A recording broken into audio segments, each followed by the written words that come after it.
आगे बढ़ते हैं और दशाफल 78 की बात करते हैं। हम लोग बड़े आराम से क्रम से आगे बढ़ रहे हैं और हम उम्मीद करते हैं कि आपको पाठ बहुत अच्छी तरीके से समझ में आता होगा। अभी तो विंशोत्तरी दशा ही चल रहा है। हमने कहा है कि पाठ आगे बढ़ता रहेगा और आप निरंतर सीखते रहेंगे। सबसे बड़ी बात है कि किसी भी पाठ को मिस नहीं करना, अर्थात छोड़ना नहीं है। 10-15 मिनट का पाठ होता है, एक बारी सुन लीजिए, दूसरे बार में आप नोटबुक उठाइए और फिर नोट्स भी बनाइए। हम उम्मीद करते हैं कि आपको कभी रटने की ज़रूरत नहीं होगी। आज जो बात होगी शुक्र की महादशा में बुध का अंतर। अब आप सोचेंगे कि अभी महादशा और अंतरदशा में ही इतना पाठ हो गया, प्रत्यंतर पढ़ाएंगे तो कितना होगा। प्रत्यंतर के मात्र 10-20 पाठ हम आपको देंगे और उसके बाद फिर प्राण और सूक्ष्म दशा के तो देंगे भी नहीं, वहीं बता देंगे कि कैसे आपको आगे अध्ययन करना है। तो शुक्र की महादशा और बुध की अंतरदशा क्या फल देगा जीवन में। हमने कहा बुध शुभ के साथ शुभ और अशुभ के साथ अशुभ, लेकिन यहां कह दिया गया, उसके बाद फिर उच्चारित किया गया बुध को सौम्य के रूप में। तो इसीलिए हम हमेशा कहते हैं कि बुध को विशेष सौम्य मान करके ही रिजल्ट ढूंढने का प्रयास कीजिए। मूल दशानाथ जो है, इससे वर्तमान का रिजल्ट मत ढूंढिए। मूल दशानाथ एक प्रकृति है कि इस पीरियड में आपको किस किस तरह से फल प्राप्त होंगे, फल प्राप्त करने का जो तरीका होगा वो क्या होगा। तो यहां हम हमेशा कहते हैं कि अंतरदशानाथ को ध्यान में रखिए सबसे अधिक। अब अंतरदशा को ध्यान रखने के लिए सबसे पहले क्या ध्यान रखना है कि शुभ ग्रह है या अशुभ ग्रह है, या अध्ययन के क्रम में हमको इसके विषय में क्या बताया गया है। तो बुध के विषय में सौम्य बताया गया। हम लोग क्या जानते हैं कि बुध 2 ग्रहों को मित्र मानता, एक सूर्य है और दूसरा शुक्र है। तो अपने मित्र के अंतर में आया है, ये हमारे दिमाग में अपने आप आ जाएगा। दूसरी बात, शुक्र भी बुध को मित्र मानता, तो ये बहुत अच्छी बात है। अब आगे क्या समझना है कि बुध के स्वतंत्र कारकत्व क्या क्या हैं। किसी भी उम्र में आए उस समय पे जातक क्या करेगा। अगर बचपन में आएगा बुध की अंतर्दशा शुक्र में, तो प्रयासरत रहेगा कि हम किसी से पीछे न रहें, क्योंकि शुक्र के अंतर में आया है और शुक्र पिछड़ना नहीं जानता। इसको हमेशा आगे बढ़ना है और कामनाएं देता रहेगा। और यदि हमको कहते हैं कि हायर एजुकेशन के वक्त में आए, तो वहाँ भी हम क्या करेंगे, किसी से पिछड़ना नहीं चाहेंगे, जितनी भी ताकत होगी लगाएंगे। और 30 वर्ष में भी आ जाता है तो हो सकता है कि कोई अलग से एजुकेशन प्राप्त करें, एडिशनल कोई भी डिग्री हम हासिल करें। तो ये बुद्धि का कारक है। हो सकता है कि आपको उस समय ज्योतिष ज्ञान हासिल करने का इच्छा हो, किसी तरह से योग आदि का आप ध्यान करें कि हमको योग सीखना चाहिए। और नहीं तो यदि आप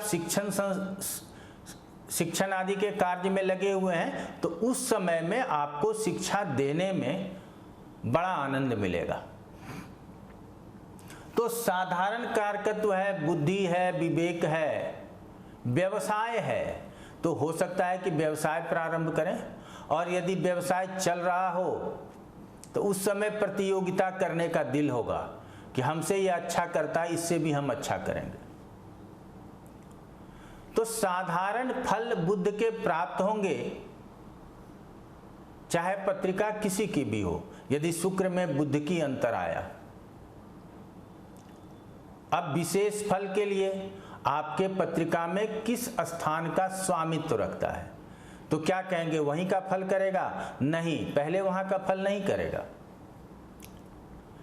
जिस स्थान का स्वामित्व रखता है उस स्थान का भार वहन करता है और उस स्थान के अनुरूप भी उसका गुण होता है।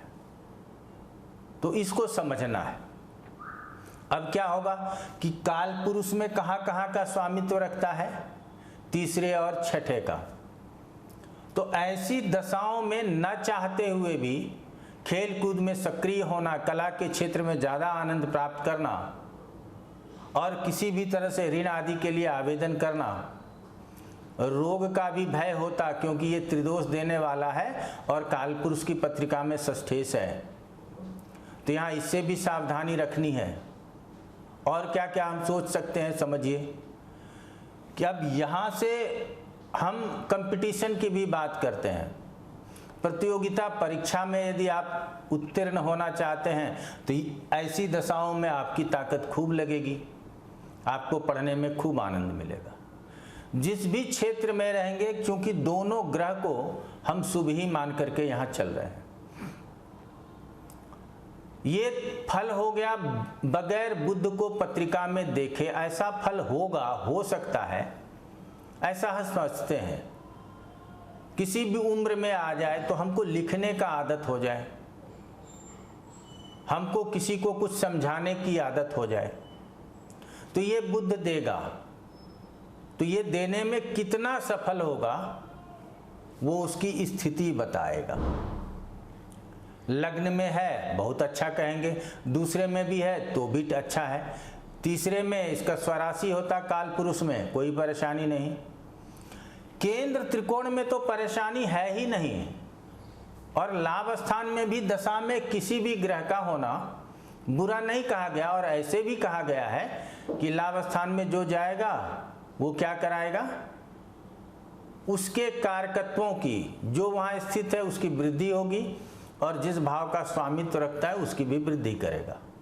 और ये हम कई बार बोलते रहते हैं। तो लाभ में है तो कोई दिक्कत नहीं, तो जाने में कहाँ परेशानी है, छठे, आठवें और 12वें में।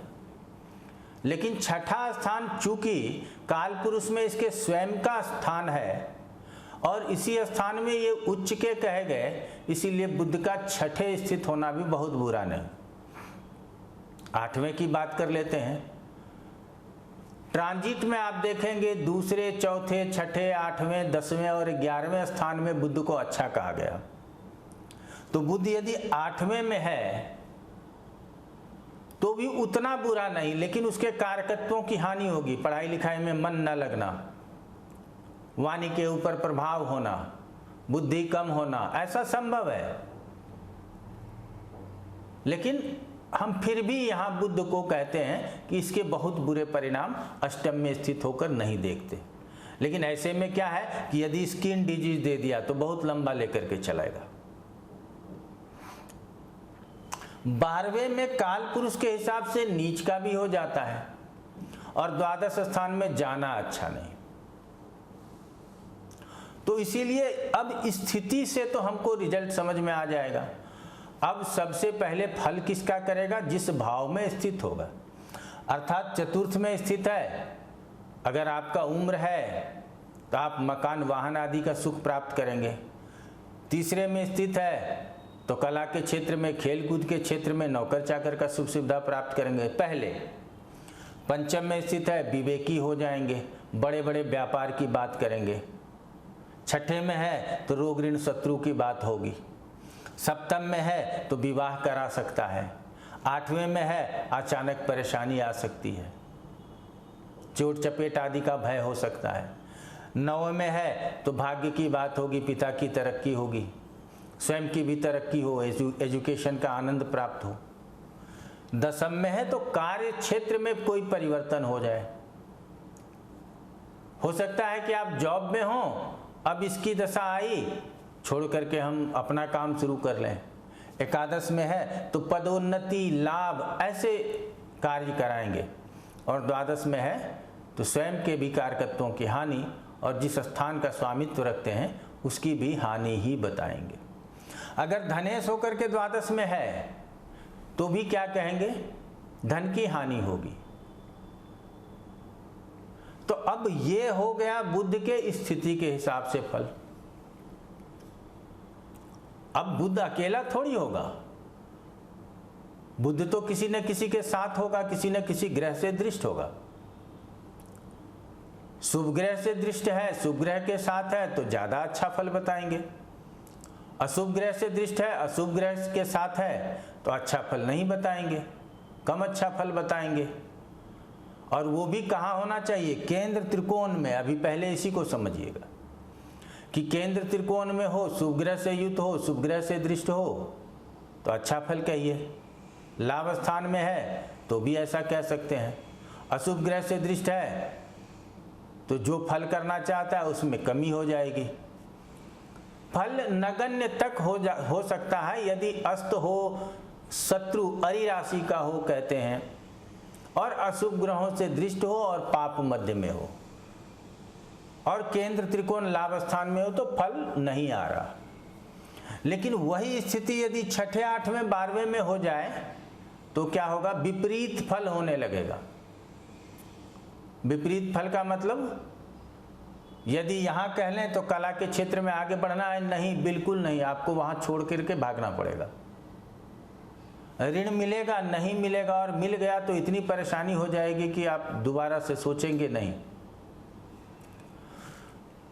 रोग हो जाएगा तो वो बढ़ता रहेगा क्रम में, वो जल्दी ठीक नहीं होगा यदि ऐसे स्थान में अस्त हो शत्रु राशि का। तो सरल है समझना, पहले तो ये समझिए। दूसरा, हम कहते हैं कि रिजल्ट किसको प्राप्त होना है। इस जातक को और जातक को कहाँ से समझते हैं? लग्न से समझते हैं। तो लग्न से स्थिति भी देखना जरूरी है कि लग्न से कहाँ है और जिस भाव का स्वामित्व रखता है उस भाव से कहाँ है, और जिसकी अंतर्दशा में आया है उससे कहाँ है। और ये काउंटिंग करते हैं, 2-12 का काउंटिंग आएगा, 3-11 का, 4-10 का, 5-9 का, 6-8 का, और हम इसके विषय में पीछे भी बताए हैं, आगे भी बताएंगे। बुध पत्रिका में स्थिति के बाद नवांश पत्रिका में प्रोग्रेस किया है या ह्रास हुआ है वहां, और हम सारा ताकत अंतर्दशा नाथ पे लगा देते हैं। अगर इतना ताकत आप अंतर्दशा नाथ पे लगा दिए और यदि बुद्ध के विषय में गहरी जानकारी है आपको, जैसा कि हम आपको हमेशा बताते रहते हैं, तो हमको उम्मीद है कि रिजल्ट आपसे नहीं छूटेगा, आप रिजल्ट बताने लगेंगे। हमेशा लोग चलित की बात कर लेते हैं, गोचर पर ही रिजल्ट करने लगते हैं। ऐसा नहीं है। सारे योग और ग्रह की स्थितियों के अनुसार ही वर्ग का निर्माण होता है, और स्थिति के अनुसार गोचर समझना भी आसान होता है। इसीलिए सबसे पहले D1 चार्ट में देखें किसके साथ है, कहाँ स्थित है, फिर अन्य वर्गों में उसका पोजीशन प्राप्त कीजिए, किस स्थान में है, और फिर दशा अंतर्दशा के ऊपर आप अपनी ताकत लगाइए। हम उम्मीद करते हैं कि आपको अच्छी तरह से समझ में आएगा। अब शुक्र की महादशा में केतु का अंतर अगले पाठ में बताएंगे, और आपका शुक्र का भी दशा समाप्त हो जाएगा। आगे फिर हम लोग बढ़ेंगे। आज इतना ही। आप लोगों का बहुत बहुत धन्यवाद।